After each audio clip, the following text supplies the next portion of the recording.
দেশের রাজনৈতিক অস্থিরতাকে যদি শিথিল করতে হয়, শান্তিপ্রিয় করতে হয়, তাহলে আহলুস সুন্নাত ওয়াল জামাতের যে মূল থিমটা আছে এই থিমটা রাজনৈতিকভাবে প্রয়োগ করা উচিত। মব ভায়োলেন্সের তাণ্ডবের কারণে আমরা কিছু সংখ্যাবোধ মনে করছি। বৃহত্তর সুন্নি জোট সিদ্ধান্ত নিয়েছেন যে ৩০০ আসনই প্রার্থী দিবেন।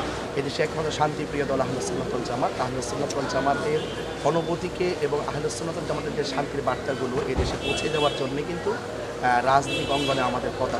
সেখানে আপনারা জানেন যে আমাদের বৃহত্তর সুন্নি জোট রয়েছে, বাংলাদেশ ইসলামিক ফ্রন্ট বাংলাদেশ এবং সুপ্রিম পার্টি, এই তিনটি দল মিলে কিন্তু আমাদের একটি বৃহত্তর সুন্নি জোট রয়েছে এবং আরও কিছু দল আছে, তারাও একাত্মতা পোষণ করবেন বলে আমি আশা করি। এবং পাশাপাশি আমরা আশা করছি যে এই দেশের শতকরা 65% সুফিবাদী মানুষ, অর্থাৎ সুন্নি জনতা তরিকাপন্থী মানুষ।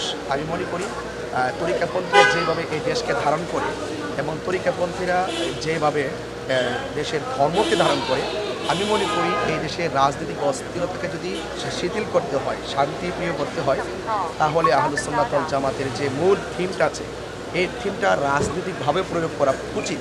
সেই দৃষ্টিকোণ থেকে এবার আমরা আমাদের বৃহত্তর সুন্নি জোট সিদ্ধান্ত নিয়েছেন যে ৩০০ আসনই প্রার্থী দিবেন এবং যদি পাশ ফেল তো একমাত্র আল্লাহর উপর নির্ভর করে। তবে আমি দেশবাসীর কাছে এবং সুন্নি জনতার কাছে আমি আবারও তার আহ্বান জানাচ্ছি, এই দেশের সার্বভৌমত্ব সুরক্ষায় এবং ধর্মকে সুন্দর করে সম্প্রীতির মাধ্যমে সকল শ্রেণীর ভেদাভেদ, সব কিছুর ভেদাভেদ ভুলে গিয়ে আমরা যদি আমাদের মূল বার্তাগুলো যদি আমরা পৌঁছাতে পারি এবং দেশবাসী বা দেশের জনগণ যদি এবং আমাদের যারা তরিকাপন্থী যারা 65% লোক আছেন তারা যদি আমাদেরকে ইনশাল্লাহ সম্মতি দেয়, ইনশাল্লাহ আশা করছি আমরা যে ভালো একটি কাঙ্ক্ষিত রেজাল্ট অর্জন করতে পারবো। আপনি জানেন যে মব ভায়োলেন্সের তাণ্ডব লীলা বাংলাদেশে বর্তমানে অতিষ্ঠ।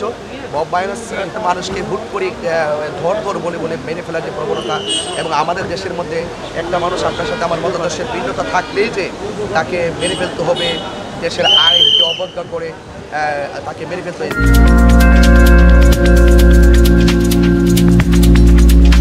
মব ভায়োলেন্সের তাণ্ডবের কারণে আমরা কিছু সংখ্যাবোধ মনে করছি।